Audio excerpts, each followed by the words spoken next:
Thank you. Also, just on this topic, you can see how many different interests are. Absolutely, we won't have time in 2 days to address all these topics, but at least we can chat, we can present some examples. And with this presentation, I have to be here, sorry, I forget, I move along.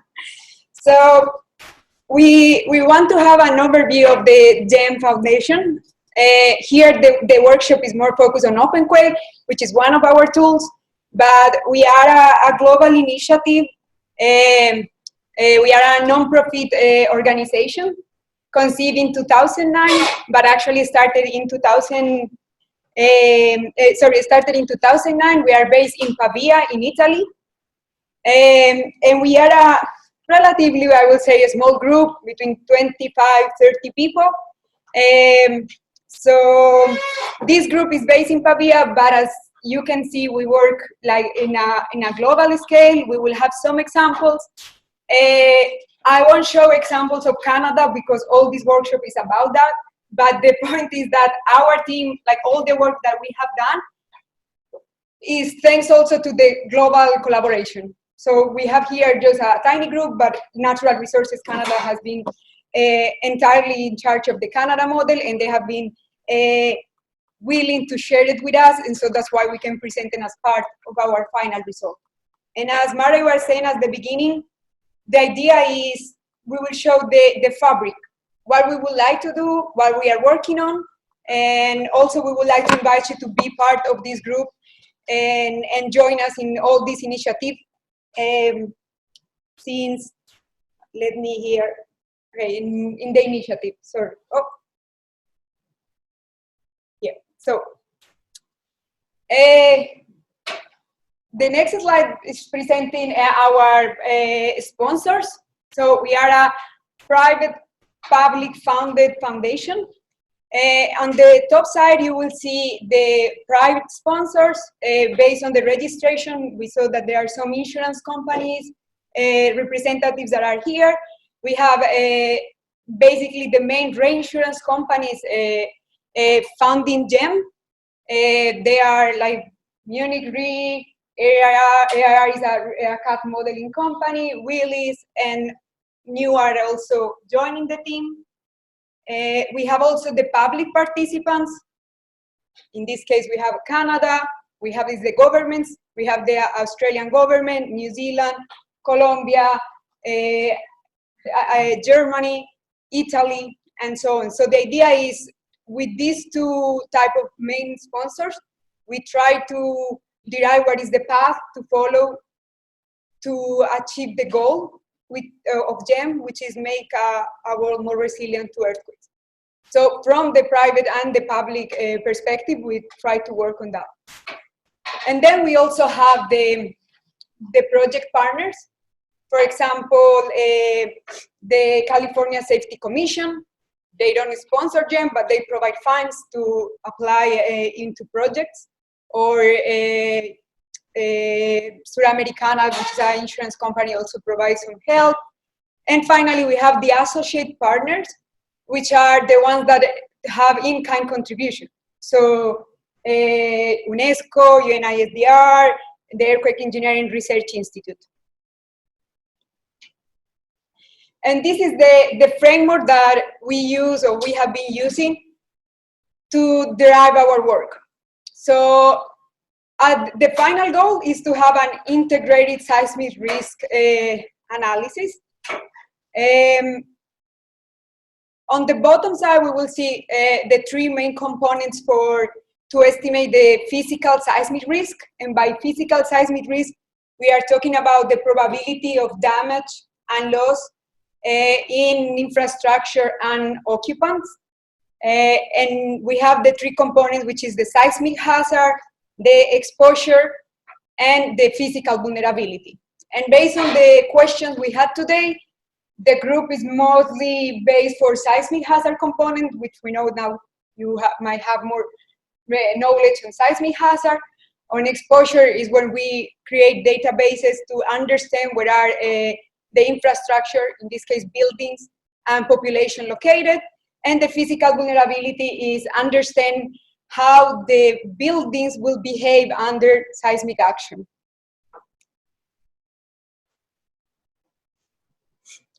So here you can see the core principles of GEM. So all the activities we do are based with these 4 main principles. So first is the public good. We want that all the tools, the models, and the products of our work will serve the community, will serve for to improve these capacities for the world. But to do that, we have to be credible. So it means like be scientifically robust. We work a lot with the state of art, bringing all the scientists that are working on the topic. So we try to reach out and do like, bring also that information, but also be credible and publish and be peer review of the work that we have done. And this is done collaboratively. We usually do not work only at GEM, at the people that is there. It has to be like all the time interacting, bringing information from other sides and learning from the experience of people in different countries, conditions, situations. And finally, open and transparent. So all the tools, all the models, all the data sets are done in an open way. The software, as you have seen, or you will have the chance to see today, is open, is free, is available. People can go, check, modify. And we are also striving to do that with the models. And today we will see an example for the Canada model that the Natural Resources Canada is working to prepare a model that is open and available for all the Canadians and the world to understand how the hazard and risk is working.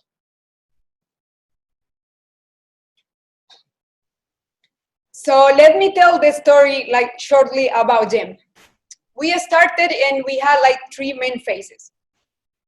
Phase 1 was when there was the inception of GEM, and to do that, the main idea was to develop databases to collect the information that was already like available.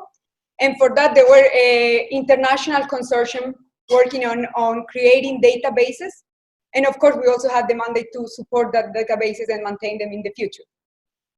Examples of that will be the active shallow database. We have the strain rate database. We have a vulnerability database. We had an exposure database, and all that was built in the first 5 years of GEM, together with software development. So this means OpenQuake engine. So it was collecting the different software that were already online or available and start building like a combined and enriched software. Then for phase 2, we have a goal, and the goal was the global earthquake model, which was including hazard and risk. So to do that, we had to start the model development. And to do those models, we managed to do a global model thanks to regional projects. So the regional projects were bringing some specific models and then reaching out to create the entire fabric. And all of this was accompanied with scientific publication, training, and workshops. So now we will go a little bit more in detail, having examples of what we have. So let's start with the seismic hazard. You know very well what we would like to achieve. That is, we want to know where are seismic events likely to occur, how frequently are seismic events likely to occur, what will be the shaking intensity, and if there are secondary hazards that may be triggered. Examples that will fit that, this is Northern Africa. This was a model developed by GEM scientists, and we can see examples of the tectonic regionalization, which is an open data set, only here summing for Northern Africa. We have also the active fault database, which is available in our platform. One of the questions I see is how we can contribute like my research or my activities to GEM. There are open data sets. If you want to say, I'm a geologist, or I'm mapping a fault, I have additional information for some data, you can reach us and we can enhance our databases by incorporating that knowledge. Same for the homogenized catalog. So now we have a global homogenized catalog that has been also developed through collaboration with many geological surveys around the world. Some of them with more success than the other, but in general, this is an example of a model developed within GEM. The other product is the hazard model that now we have it at the global scale. And the example of South America, in this case, it was a regional project funded by Swiss Re Foundation.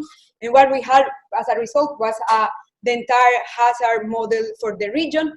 And it was basically working with the organizations in the Andean countries, and all the geological surveys were providing like support to do this work. So Marco Pagani is the hazard team coordinator, and he doesn't like to call this the global earthquake model. He prefers to call it the mosaic, because he says we are not developing a model uniform entirely. We are trying to do it, but at the end what we are doing is taking pieces and pieces from where are local knowledge or national models. So here in pink, you will see the national hazard models that have been shared with us and have been developed in OpenQuake or implemented in OpenQuake. So we have the Canada, we have USA, we have South Africa, Australia, New Zealand, the Pacific Islands, and China and the Arabic Peninsula. So here are models developed by the national offices shared with GEM. Then we have another that is the internal hazard models, for example, which you can see in purple. So these ones were done by scientists of the foundation. We have the regional hazard models. So these models were developed through projects. So we already mentioned in South America, it's called Sahara Project, funded by Swiss Re. We have an example of Central America, funded by Central America and the Caribbean, funded by USAID. We have Sub-Saharan Africa, also funded by USAID. The European Commission has funded the model for Europe, and so on. We have examples. And finally, some models were developed using a peer review publication, like the example for India. We will have at the end for India the result, because it was an internal model that was done in a couple of years, but we have the results. So now we talk about hazard, let's move to exposure. So in exposure, what we would like to answer are, where are the building stock located? And I'm saying buildings, but we can think in bridges, we can think in infrastructure, in general, where it's located. Which are the archetypes if we are talking about buildings? Are they reinforced concrete, steel? Are they with 1, 2, 25 stories? Are they built according with the national standards or not? And understand what are their characteristics. How many occupants there are? Are occupants during the day, during the night? In the hands-on exercises, we will see some examples for Canada in this region, that you can see like what is happening in these metrics in the country.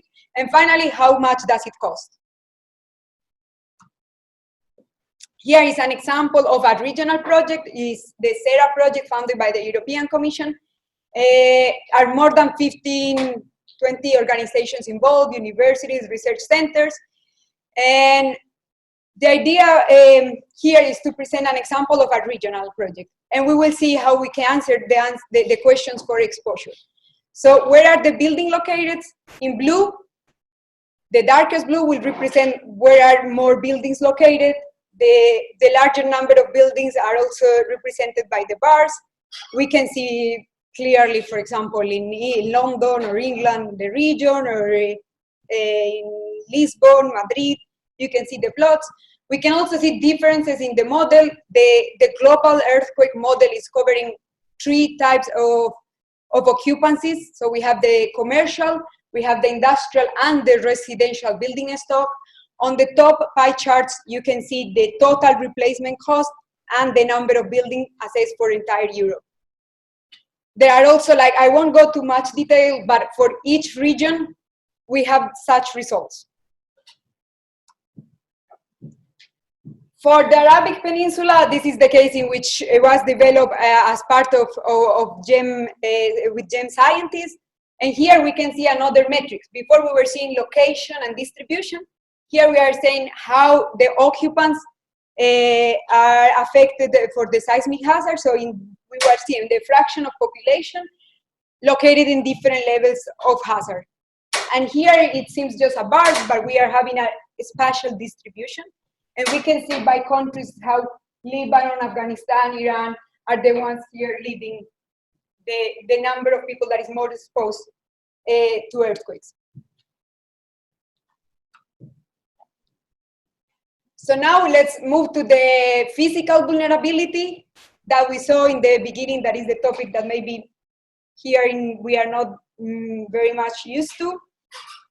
Basically, what we want with physical vulnerability or seismic vulnerability is to understand how significant will be the damage of the infrastructure if an earthquake occurs, how large might be the loss, how many people will be affected, will be injuries, will be casualties or fatalities, and how long might the business be interrupted. So we want to understand that. And it has been a long work. While I'm talking, there is a video that will show the global vulnerability database. So in the first phase of GEM, we were collecting fragility and vulnerability functions. We will see during the workshop what are fragility, what is vulnerability, how they are derived. But we were collecting functions from publications, trying to put them together to see what are the general status of understanding of how the buildings behave. And also in that phase, we were developing a standard. So we developed the guidelines to derive these models. So there are guidelines for fragility, for vulnerability, if there are tall buildings or not. In British Columbia, there is a group that is working a lot on how to derive the fragility and vulnerability functions here in Canada. There are other initiatives very well known, like HASUS, that has many functions already for US, but we were also trying to derive at a global scale. And as a result, for the global earthquake model, we have derived around 700 functions for all the building classes that we found in the global model that are also now available to run risk calculations. So now let's have all the pieces together. We are putting exposure, hazard, exposure, and vulnerability to finally assess earthquake risk. And as an example here, we have how we will estimate the risk. So we start with the hazard model, we create a stochastic catalogs to estimate where are the likelihood, the possible events to occur in a given time span. And we will have time to, let's say, have a simplified tiny example for Canada tomorrow, but this is the case for India, and 10,000 years catalog, and the colors represent from where are those earthquakes or ruptures occurring, if it's in a subduction, in slab, or interface, or active shallow. So all of them are here indicated. So by modeling the stochastic catalog, we combine that with the exposure model. In this case, we are showing the residential exposure in rural areas for clay brick. And we can see how it will be changed if we move to a stone masonry. So we overlap the exposure with the location of the buildings, their characteristics. Then we put on top the vulnerability and the fragility to understand how they will behave for a given ground motion shaking. And then we obtain the risk estimates. This is an example for average annual loss ratios. The loss ratio is showing me what is the percentage of loss that I'm expecting on average in that time span that I'm studying. So for the ones that are in the room that are yet not familiar with risk, we will see this slowly through the workshop. And this is the final result. So here is the global seismic hazard map. Here on the bottom, you can see how is that mosaic working, which are the institutions that were providing data, where you can find the information. And here is more like the global overview. So this map is available also online. There is a geo viewer in which you can go and point different locations and have that information. And here we are only showing the map, but in reality, at each location, we have hazard curves, uniform response spectrum. We have all the possible information that can be coming from a probabilistic seismic hazard assessment. Similarly, we have the risk, the global seismic risk map. On top, you can see a normalized average annual loss in the world. There is a lot of work to understand like what the meaning is. Again, you have this available online. And at the bottom, we have the different maps that contribute to the creation of the global risk. So we have at the beginning the hazard, then we have the exposure map, and this is the result of fatalities. Here on top, we have economic losses. On the bottom, we have average annual fatalities. And all this has been developed using the OpenQuake engine. So today and tomorrow, we will have hopefully time to go through the general things of OpenQuake. For the ones that haven't used it, it's just to get the first feeling, and then the learning curve is very, very steep. So you start and it's easy, then you can go and learn a lot, personalize it, do magic because it's open, so you can use every piece and modify it for your own purpose. And hopefully later share it with the community so we can benefit also from your work. Some examples of where OpenQuake has been used. So at the regional hazard, we already mentioned a couple of them, but it's the shared project, that is the European project. We have SERA, that is also European, is the new version, but in this case it's hazard and risk. We have EMET, that is the Middle East project. We have Central America and the Caribbean, which is CARA, South America, that both of them include hazard and risk, Sub-Saharan Africa, and Southeast Asia. At national scale, we have the government of Australia, Canada, Colombia, New Zealand, South Africa, Switzerland, Taiwan, Italy, and Turkey that officially are using OpenQuake to develop their hazard maps. There are other applications, for example, near real-time ground shaking assessment. Some components of OpenQuake have been used in the new generation of the USGS shake maps.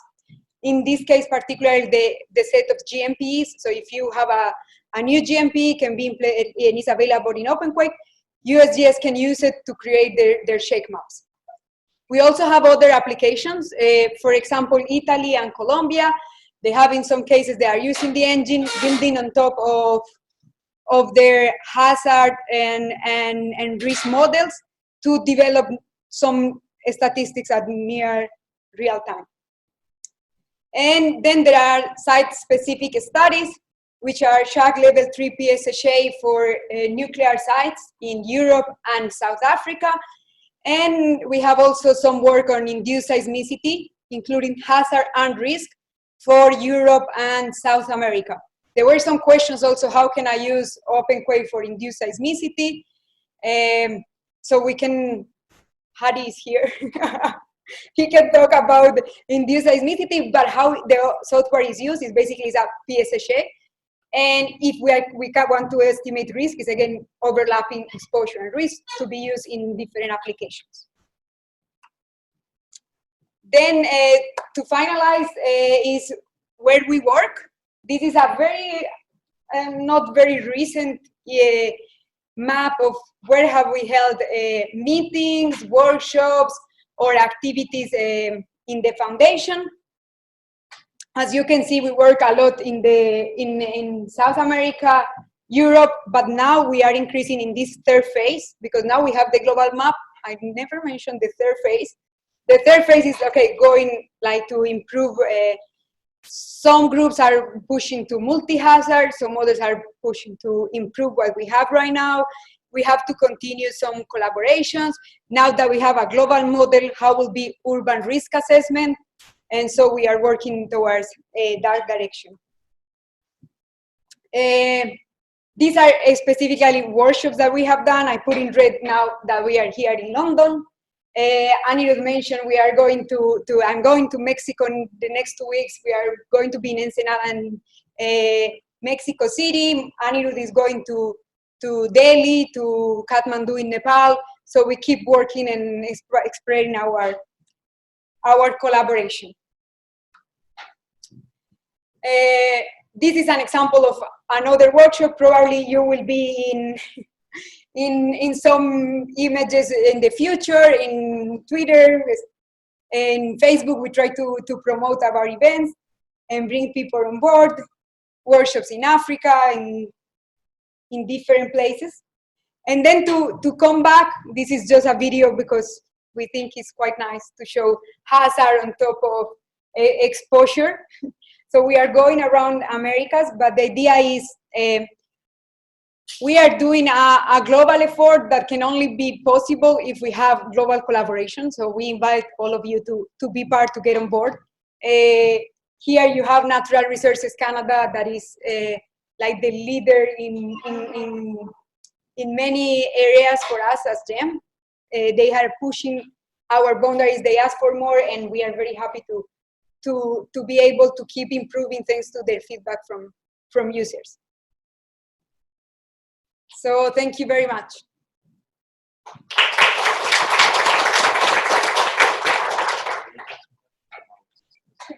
So we'll take a few minutes for questions, both from anyone in the room and online. So I'll pass it over to you for your questions and thoughts of what Catalina's presented up to this point. Everything clear? Good.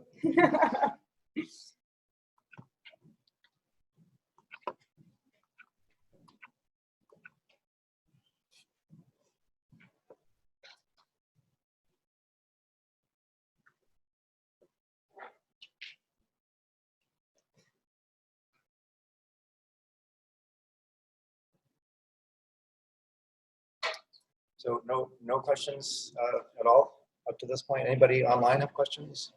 Okay. Yes, Paul.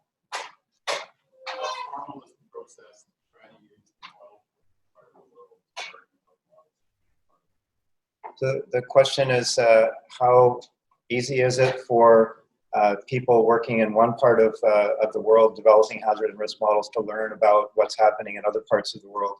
And I'm going to turn that over to perhaps either Anirudh or Catalina.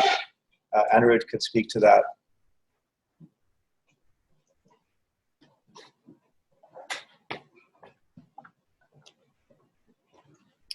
It's becoming easier and easier because as these models become ready for release to the public, we start developing documentation and put up all of these components of the models on our platform and also on the platforms of the national institutions who are responsible for building these models.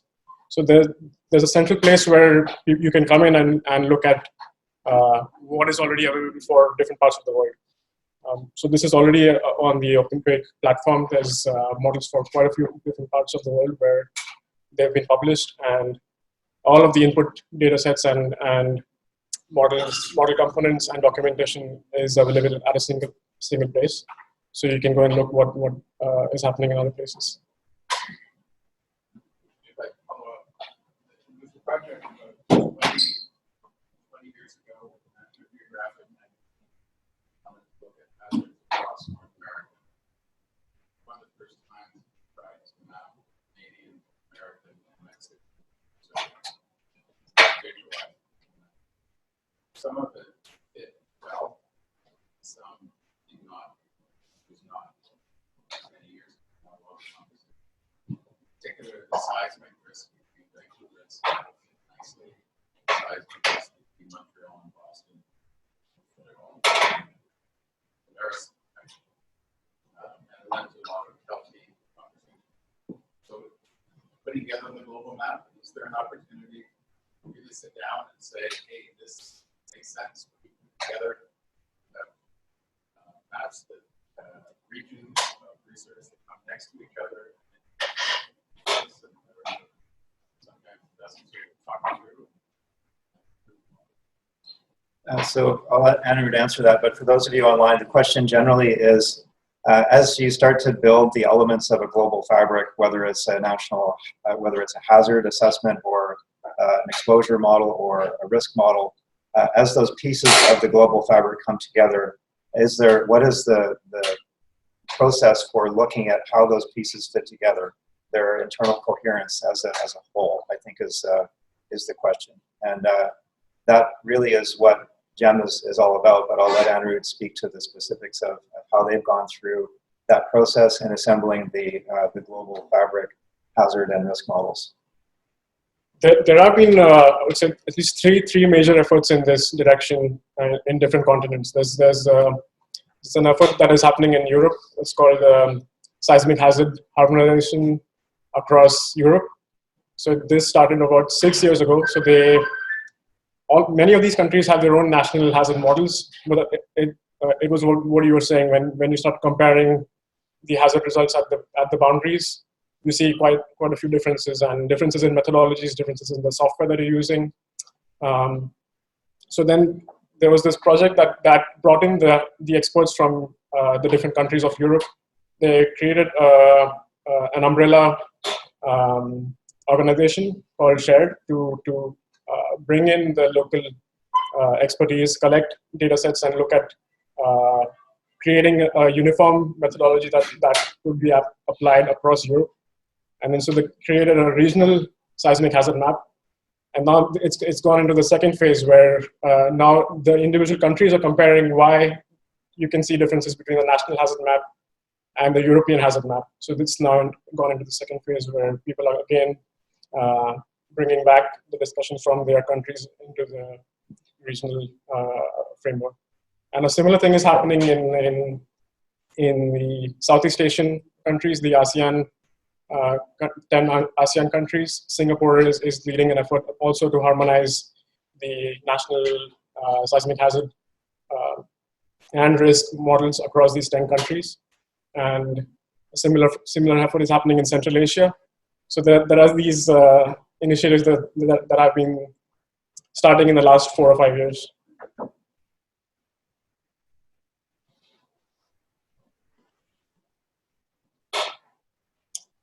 Yes, we have one more question in the room.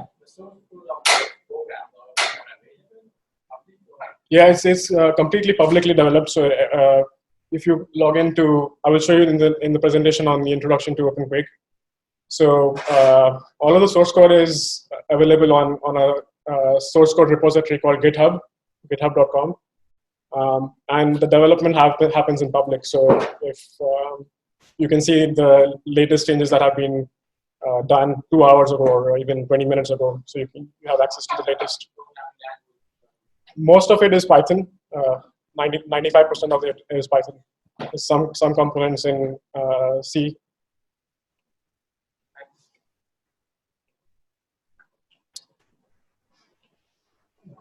Great. Okay, so thank you very much.